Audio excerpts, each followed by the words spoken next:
Next up, we have my event co-organizer, Plaut, who's going to talk about digital identity and you.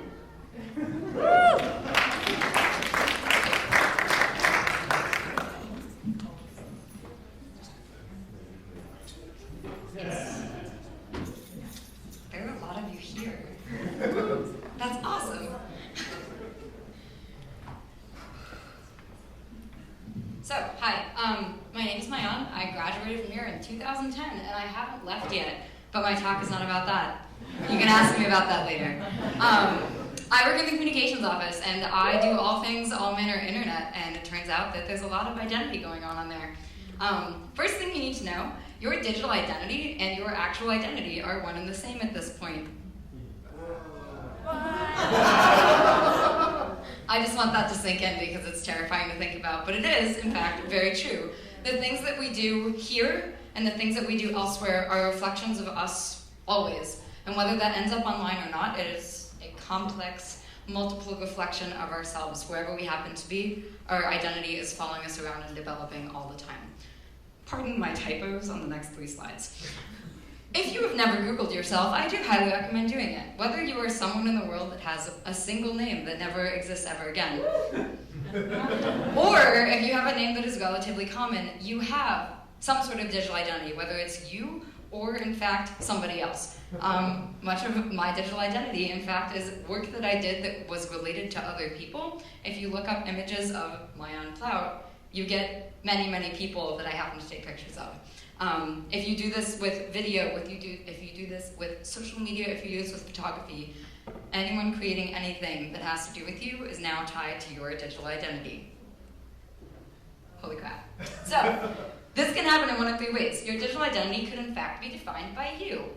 That is something I do a lot, both as a part of my job and because I'm an incredibly narcissistic millennial like the rest of you in this room.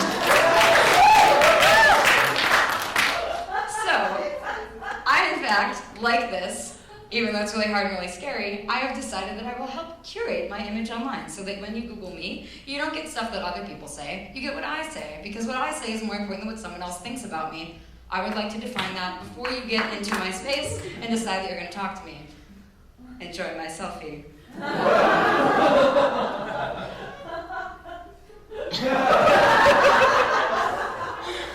I really hate the word millennial, we'll just leave it at that. Anyways, your digital identity is also defined by your actions, and pardon my French, grandmother, mother, father, and brother sitting up there, creating Why the Fuck Should I Choose Everyone was one of the greatest things that ever happened to me, because it meant that the things that I loved were now much clearer and much more defined for everyone else out there that wanted to talk to me. Truth, right?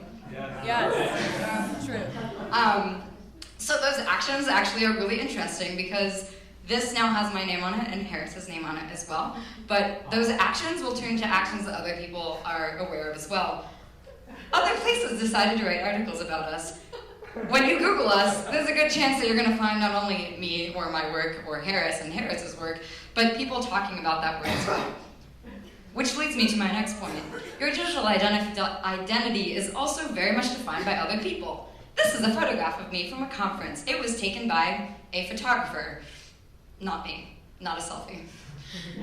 This photograph ended up on Facebook, the Flickr account of the conference, and now in this lovely presentation. Even though it was posted by one person that wasn't me, my network decided that it could see it because that's just how this... I should not move my arm away from my face. Yes, sorry.